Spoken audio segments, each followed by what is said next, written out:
So ayan po, isang magandang tanghali sa ating lahat.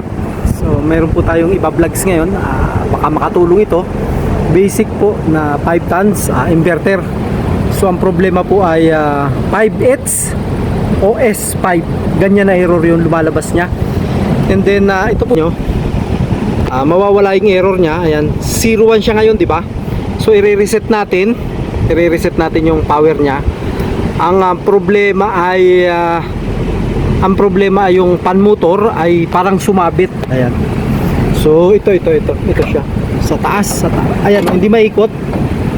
Ayan. So parang sumabit siya, kaya kung makikita nyo, umiikot yung isa at itong isa ay hindi. So may problema. Tatlong sagala pa naman yung kinuha namin. Tatlong scaffolding. Ayan. Tatlong scaffolding yung kinuha namin dahil dito. So ang error nito ay 5H. Ayan. Maglalabas ng error yan, 5H. So yung isang pan motor hindi umiikot kasi sumabit siya. Ayan, tigas, hindi siya umiikot, sumabit pala yung error ng H5S. Ayan o, sumasabit siya dito. Ayan, ito sumasabit siya dyan. Ayan o, ayan, umiikot na naman. Tatanggalin muna natin yung power nya kasi umiikot eh. Safety muna tayo, tanggalin mo lang natin isang power.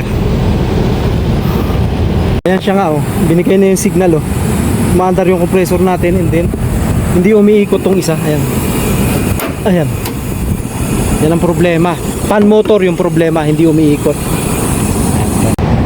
Ayan, so yung naayos na natin.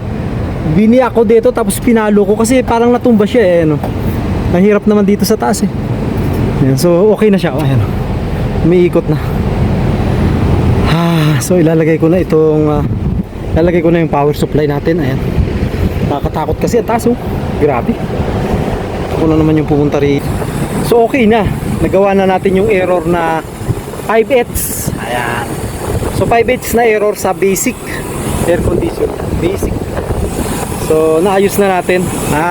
Ang problema pala nun, kaya hindi nila ma-check up ng mga technician. Kasi nga kailangan ng scaffolding, 3 patong. Ayun, kaya ayun, itinawag sa amin. Nakala nila kung ano lang, may ibang problema. Ayun, pinalo ko nga lang yan. So okay na to, lalamig na to. Ayan, okay na, malamig na to. Ilan yung kuryente natin? 9.3. maganda. Okay na. So ito yung error na nagawa natin, yung error na 5H. Okay na siya. Yung pala yun, pan motor pala yun. Sira yung pan motor, gano'n. Sumabit, hindi umiikot. Yun yung error na 5H.